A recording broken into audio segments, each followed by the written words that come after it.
मामूली तौर पर शादियों में खाना खाते हैं और खाना बच जाता है, उसको वो लेते हैं ये और इसको पैक करके गरीब लोगों के अंदर तकसीम करते हैं। क्यों ना इसको पैक किया जाए, ऐसे भी तो ये वेस्ट ही हो रहा है, गटर में जा रहा है, क्यों ना इसे किसी गरीब के पेट में भेज दिया जाए। कि कहने लगी कि मैं सुबह से सोच रही थी कि आज मैंने ना बिरयानी खानी है और मेरे पास इतने पैसे नहीं है ना, मैं अफोर्ड करती हूँ, और उस बेचारे की कोई औलाद भी नहीं है, वो अकेली रहती है। अच्छा। वो कहती है कि आप बिरयानी भी ले आए और मीठा भी ले आए, ऐसे लग रहा है कि मैंने कोई शादी इंजॉय कर ली और खाना खा लिया। पाकिस्तान में 36 million 36 ton 36 million ton food waste होता है। हिंदुस्तान में जो खाना वेस्ट हो रहा है उसका अगर हम उसकी मालियत बनाए ना तो 9,000 करोड़ रुपए बनती है। अच्छा। ये इतने बजट है कि ये इतना पैसा है कि हमारा 6 माह का बजट चल सकता है पाकिस्तान जैसे 18 करोड़ लोगों का। अल्लाह। दर्द दिल के वास्ते पैदा किया इंसान को, वरना तात के लिए कुछ कम ना थे करोबिया। आम न्यूज़ की तरफ से आपका मेज़बान अरीशर जाफरी आपकी खिदमत में हाजिर है। नाजरीन, जहां पर पूरी दुनिया में बुरे लोग मौजूद हैं, वहां पर कुछ अच्छे लोग भी मौजूद हैं जो कि अपने साथ रहने वाले गरीब बहन भाइयों का दुख रखते हैं। इसी के लिए हमारे साथ मौजूद हैं राणा अब्दुल्ला साहब। अस्सलाम वालेकुम सर। वालेकुम सलाम। कैसे हैं आप? अल्हम्दुलिल्लाह अल्हम्दुलिल्लाह। सबसे पहले अगर मैं आपको इनका बता दूं तो ये एक फाउंडेशन चला रहे हैं, और फाउंडेशन क्या, दर्द दिल बांट रहे हैं लोगों का।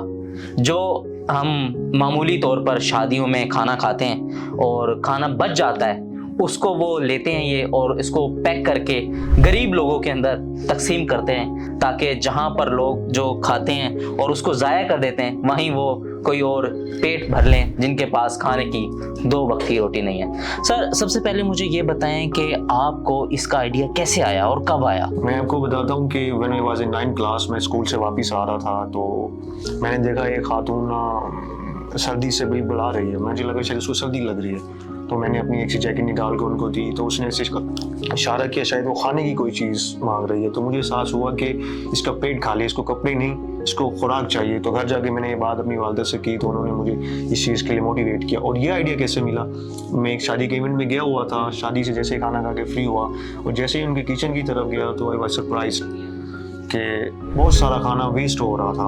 वो खाना जो खुशियों का खाना है, जो आप और हम लोग खाते हैं, मेरी 8th क्लास खाती है, वो खाना एक साफ खाना वेस्ट हो रहा है। तो मुझे ये आइडिया आया क्यों ना इसको पैक किया जाए, ऐसे भी तो ये वेस्ट ही हो रहा है, गटर में जा रहा है, क्यों ना इसे किसी गरीब के पेट में भेज दिया जाए। तो फिर मैंने अपने कुछ दोस्तों के साथ इस पे काम किया, फिर इस खाने को कलेक्ट किया और पैक आउट करके झोपड़ियों में जो लोग रहते हैं, सड़कों पे रहते हैं, या जो लोग अच्छा खाना अफोर्ड नहीं कर सकते, उन लोगों तक ये खाना पहुंचाते हैं। अच्छा, मुझे ये बताएं कि आप जब पैकिंग वगैरह करते हैं तो इस पर ज़ाहिर बात है बजट भी आता होगा। इसी तरह वो बजट फिर आपको कोई स्पॉन्स कर रहा है या आप अपनी तरफ से ये सारे मामला देख रहे हैं? अभी तक तो इसको मैं खुद ही देख रहा हूँ, कुछ मेरे फैमिली मेम्बर्स है वो सपोर्ट करते हैं। और देखे ना, ये चीज़ आपने खिदमत इंसानियत करनी है, इस पर आपको कोई स्पॉन्सर हो ना हो, आपने मेरा काम है करते रहना, यही दिए जलेंगे तो रोशनी होगी।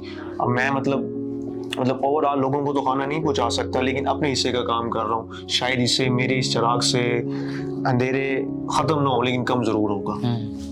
तो मामूली तौर पे कितने दिन बाद आप एक इवेंट कवर कर लेते हैं, मतलब कि शादी हाल से ले लेते हैं, और कितने दिनों बाद ये आप करते हैं? ये हफ्ते में एक दफ़ा या महीने में, किस तरह, क्या मामला? ये डेली बेसिस पे होता है, ये इवेंट्स पे डिपेंड करता है। अगर इवेंट्स हो रहे हैं तो हम डेली बेसिस पे भी करते हैं, और इवेंट्स इस तरह होता है जब शादियों का सीजन होता है तो पर डे 2-2 3-3 फंक्शन हो गए, एक शादी हाल में, एक मार्की में, तो हम वो सब खाना कलेक्ट करते हैं, उसको पैक करके उसी वक्त ताज़ा ही लोगों तक पहुँचा देते हैं। मैं आपको एक अच्छी सी एक एग्जाम्पल देता हूँ। मैं एक दफ़ा एक खातून को, हम झोपड़ी में, वैसे वो फिटेज भी मौजूद हो, खाना देने गया तो एक बूढ़ी अम्मा थी। वो मैंने जब उसको खाना दिया, शी वाज सरप्राइज और वेरी हैप्पी, कि कहने लगी कि मैं सुबह से सोच रही थी कि आज मैंने ना बिरयानी खानी है और मेरे पास इतने पैसे नहीं है ना, मैं अफोर्ड करती हूँ, और उस बेचारे की कोई औलाद भी नहीं है, वो अकेली रहती है। अच्छा। वो कहती है कि आप बिरयानी भी ले आए और मीठा भी ले आए, ऐसे लग रहा है कि मैंने कोई शादी इंजॉय कर ली और खाना खा लिया। तो अच्छा, मुझे ये बताएं कि जब आप ये काम करते हैं, जहाँ से आप मार्की वगैरह से ये लेते हैं, तो कुछ लोग अच्छे भी होते हैं, कुछ लोग बुरे भी होते हैं। मतलब कुछ लोग आपको अलाउ भी करते होंगे, कुछ नहीं भी करते होंगे, तो ये क्या सिनेरियो क्या आपका, कोई परमिशन वगैरह, ये क्या सिस्टम क्या है? इसी तरह है कि आपने जैसे कहा कि दुनिया में हर तरह के लोग हैं। बाज लोग होते हैं किसी मार्केट के पास जाते हैं तो वो हमारे साथ बहुत अच्छा कोऑपरेट करते हैं और हर तरह से सपोर्ट करते हैं। वो आप कहते हैं आप जितना खाना चाहें लें, आपको फाइनेंशियली सपोर्ट करते हैं। आपको गाड़ियाँ चाहिए, आपके पास इतनी बजट नहीं है, तो we are here to support you. और बाज़ लोग इसे मना भी कर देते हैं। मैं यही चाहता हूँ कि ओवरऑल पूरे पाकिस्तान में जिस तरह मैं यहाँ काम कर रहा हूँ, आप ज़रूरी नहीं है मेरी फाउंडेशन के अंडर आके काम करें। आप पाकिस्तान में कहीं भी बिलोंग करते हैं, आप ऐसे छोटा सा सेटअप स्टार्ट करें, अपनी मार्केट नज़दीक तरीन होटल से खाना कलेक्ट करें, मार्केट से कलेक्ट करें और लोगों तक पहुँचा दिया जाए, ताकि वो लोग भी खुशियों का खाना खा सकें जो हमारी एलिट क्लास खाती है। अच्छा, देखा जाता है कि टनों के हिसाब से जो है खाना वेस्ट होता है पूरे पाकिस्तान में, क्या पूरी दुनिया में ही मामूल है। अब वो किसी हम शादी में जाते हैं तो जितनी हमारी भूख है वो नहीं देखते, हमने भी ये चीज़ भी डाल ली है, बिरयानी भी डाल ली है, कौरमा भी, ये बला सारी प्लेट भर ली है और वो थोड़ा सा खाया जितना खाया जाता है, बाकी वो सारा वेस्ट हो जाता है। तो इसका क्या प्रोसीजर क्या आपका पैकिंग वगैरह करने का, और कहाँ कहाँ देते हैं और क्या सिस्टम है ये? आपने बहुत अच्छा क्वेश्चन किया है कि हम लोग प्लेट भर लेते हैं, जबकि प्लेट नहीं भरनी चाहिए, आपको अपना पेट भरना चाहिए। बिल्कुल। और मैं आपको गूगल की रिपोर्ट्स के मुताबिक बताता हूँ कि पाकिस्तान में 36 million 36 million ton food waste होता है, जो पाकिस्तान की ओवरऑल फूड का 40% बनता है। और आप इसको अगर डॉलर्स में लेके आते हैं तो $4 बिलियन बनते हैं। मतलब एनुअली हम $4 बिलियन का फूड वेस्ट कर रहे हैं। और आपको मैं एक बहुत बड़ी बात बताता हूँ कि इंडिया में जो फूड वेस्टेड हो रहा है वो है 74 मिलियन टन, और ये इतना खाना है कि पूरा यूके एनुअली इसको कंज्यूम करता है। जो खाना वो वेस्ट कर रहे हैं, इतना पूरा यूके यूनाइटेड किंगडम वो खाना कंज्यूम करता है पर एल के हिसाब से। तो आप देख सकते हैं कि कितना खाना वेस्ट होता है। यही खाना मतलब सिर्फ आपको थोड़ी सी एजुकेशन की ज़रूरत है, आप उसको वेस्ट ना करें। आपने जितना खाना है उतना प्लेट में डालें, आप थाली में इतना ही लें जितना आपके पेट में आ सके। और इसकी आपने पूछा कि पैकिंग का और हम डिस्ट्रीब्यूशन कैसे करते हैं। डिस्ट्रीब्यूशन का ये है कि नज़दीक तरीन जो भी हमें मार्केट अवेलेबल होती है, हम उससे खाना कलेक्ट करते हैं और उसको पैक आउट करके उसी वक्त फ़ौरन तकसीम कर देते हैं। उसकी रीज़न ये है कि हम इसको इसे बढ़ाना तो चाहते हैं, लेकिन हमारे पास थोड़े बजट की कमी है। वो ये है कि हमें इसके लिए रेफ्रिजरेटर चाहिए, डीप फ्रीज़र चाहिए, ताकि हम इसको कलेक्ट कर सकें और फ्रीज़ कर सकें और वक्त आने पर जब ज़रूरत हो तो उसको तकसीम कर सकें। हमने कोविड में भी ये काम किया जब लोगों के पास खाना नहीं था, उसके बाद भी और अभी तक ये चल रहा है। कितने अरसा हो गया आपको ये फाउंडेशन चलाते हुए? ये मुझे अप्रोक्सीमेटली 4 इयर्स हो गए हैं ये काम करते हुए। चला रहे हैं। अच्छा, जब आप ये चलाते हैं तो लोगों ने आपको मना भी किया होगा, फैमिली मेंबर्स में से भी होंगे, कुछ दोस्त वगैरह भी होंगे, यार किन झंझट में पड़ गया, अपना काम धंधा देख, तो कोई है ऐसा कोई वाकया? इसी तरह बहुत से वाकया एक नहीं है। अच्छा। मेरे बहुत रिलेटेड क्लोज रिलेशनशिप्स हैं और फ्रेंड्स हैं, फैमिली मेंबर्स हैं, उन सब ने ऐसी बात की कि क्या ये कमियों वाला काम कर रहा है। हाँ। मतलब तू तो राजपूत फैमिली से बिलोंग करता है और ये घटिया काम कर रहा है कि लोगों का झूठा उठाता है और उठाता है तो खाता भी होगा। मैंने कहा जी अल्हम्दुलिल्लाह खाता हूँ, इसमें झूठा है तो आप साबित करेंगे झूठा किस तरह है। और उससे जैसे कि इस्लाम ने भी झूठा खाने से मना नहीं किया।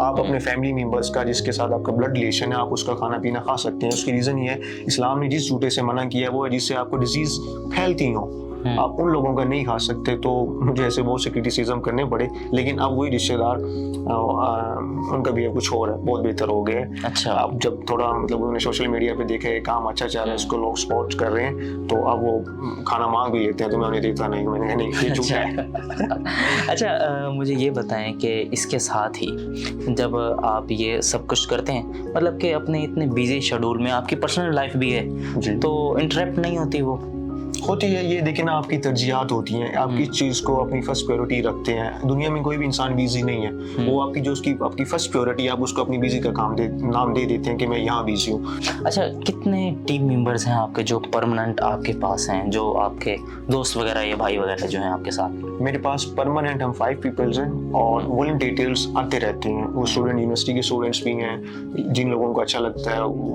दे have to want to be work with me, वो लोग आ जाते हैं और मेरे साथ काम करते हैं। अच्छा, आप इतनी अच्छी ऑर्गेनाइजेशन चला रहे हैं, लोगों के लिए इतना हेल्पफुल कर रहे हैं, तो आपने नहीं चाहा कि आप इसको ग्रो करें, मतलब कि और लोगों को अपने साथ ऐड करें? इसके लिए कोई कैंपेन वगैरह आपने चलाई हो? मैं बिल्कुल चाहता हूँ कि जो ये सिर्फ मतलब मैं अपने छोटे से एरिया में कर रहा हूँ, मुल्तान शहर में कर रहा हूँ, ये ना कि पाकिस्तान में बल्कि पूरी दुनिया में हो। जिस तरह हिंदुस्तान में खाना वेस्ट हो रहा है, चाइना में हो रहा है, यहाँ पे हो रहा है। मैं चाहता हूँ, आपने ऐसे बहुत से डेज सुने होंगे कि वैलेंटाइन डे है, फादर डे है, मदर डे है, so called lot of days, लेकिन दुनिया में एक डे की अभी भी कमी है, वो है ब्रेड डे, रोटी का दिन। मैं चाहता हूँ कि उस दिन पूरी दुनिया में लोग हर एक अपने, जैसे कि हम ईद पे या किसी इवेंट पे उनके घर जाते हैं, हम उस दिन अपने हर भूखे को खाना खिलाएं, उसकी पसंद का, उसके पास जाएं, उसके पास फीड लेके जाएं और उसको खाना खिलाएं। मैं चाहता हूँ कि दुनिया में एक ब्रेड डे भी हो। एक अच्छा आइडिया है, एक नई चीज़ है। अच्छा अब्दुल्ला भाई, ये जो है एक बात बड़ी मशहूर है कि सरमाया का जो है ना कोई मजहब नहीं होता, तो आप क्या कहना चाहेंगे कि भूख का भी कोई मजहब होता है? जैसे कार्ल मार्क्स साहब ने कहा था ना कि सरमाए का कोई मजहब नहीं होता, मैं कहता हूँ कि भूख का भी कोई मजहब नहीं होता। ये भूख ही होती है जो सुन्नियों को लंगर, शियों को उनकी न्याज और हिंदुओं को उनका प्रसाद एक दूसरे का खाने पे मजबूर करती है। तो ये भूख है जो आपको मजहब से बालातल कर देती है। और आपको बताता चलूँ कि भूख बहुत भारी होती है, इसका वजन दुनिया की हर चीज़ से ज़्यादा है। इसके नीचे इल्म, दानिश, अक्ल सब दब के मर जाती हैं। बिल्कुल। मुझे इस बात से एक बात भी याद आ गई, जब मैं ऐसे झोपड़ी में खाना तकसीम कर रहा था तो मुझे खातून मिली, उसके 2 बच्चे थे और उसका हस्बैंड नहीं है, डेथ हो गई है। तो वो उनको ऐसे ही मांग तांग के गुजारा कर रही थी। उसने मुझे कहा कि कभी कभी मुझे ऐसा लगता है कि अब्दुल्ला बेटा के अल्लाह ताला को ना बच्चों को पालने के लिए चोरी देने की इजाज़त होनी चाहिए थी, सिर्फ माँ को। बाकी लोगों के लिए आप चाहे मना कर दें, लेकिन माँ को ये इजाज़त ज़रूर हो कि वो अपने बच्चे को चोरी करके भी खाना खिला सके जब उसके पास कोई और वसाइल ना हो। तो इस सबसे भारी चीज़ भूख है। हिंदुस्तान में जो खाना वेस्ट हो रहा है उसका अगर हम उसकी मालियत बनाए ना तो 9,000 करोड़ रुपए बनती है। अच्छा, ये इतने बजट है कि ये इतना पैसा है कि हमारा 6 माह का बजट चल सकता है पाकिस्तान जैसे 18 करोड़ लोगों का। अल्लाह। अच्छा अब्दुल्ला भाई, कुछ इस तरह नहीं होना चाहिए कि जिस तरह रेस्टोरेंट्स वगैरह हैं या कोई मार्की वगैरह है, तो जो खाना बच जाता है, जो खाना वेस्ट होने वाला होता है, तो वो थोड़ा सा अपना बजट लगा के कोई रेफ्रिजरेटर रख लें बाहर, तो जो खाना बच जाता है वो उसमें रख दें कि कोई जिसको ज़रूरत है खाने पीने की वो वहाँ से उठा के खा ले। ये बहुत अच्छा आइडिया है। और मतलब आप अपने रेस्टोरेंट के बाहर एक रेफ्रिजरेटर रखें। अल्लाह ताला ने आपको उस्ताद दिया कि आप एक रेस्टोरेंट चला रहे हैं, होटल चला रहे हैं, तो आप कुछ पैसे लगा के एक अच्छा सा रेफ्रिजरेटर बाहर रखें और उसमें जो खाना आपका बच जाता है, आपकी क्योंकि आपके रेस्टोरेंट में आपकी एलीट क्लास से खाना खाती है और खाना बचता जरूर है, आप उसको पैक करके बाहर रख दें और जिसको जो चाहिए होगा वो वहाँ से उठा लेगा। लेट्स सपोज एक गरीब आदमी आज उसका दिल कर रहा है कि यार बारबेक्यू खाना चाहिए और उसकी जेब इजाजत नहीं दे रही, तो वो अपने नजदीक तरीन रेस्टोरेंट पे जाए, जो उसको वहाँ से अगर बारबेक्यू मिलता है वो उठा के वहाँ से खा ले, तो अल्लाह ताला उसका पेट भर देता है और आपके रिस्क में वैसी बरकत हो जाती है। बिल्कुल जी। जी तो नाजरीन, आवाम जब तक खुद जो लोग हैं जिनको खुदा ने कुछ अता किया है वही उन लोगों को नहीं सोचेंगे जिनके पास खाने के लिए रोटी नहीं है, तो इस तरह माशरे नहीं चलते। अगर आप किसी का दर्द रखेंगे तो अल्लाह पाक भी आपके लिए बेहतरियाँ करेगा। इसी के साथ अपने मेज़बान अलीशा जाफरी और मेहमान राना अब्दुल्ला को दीजिए इजाज़त। देखते रहिए WM न्यूज़। अल्लाह निगहबान।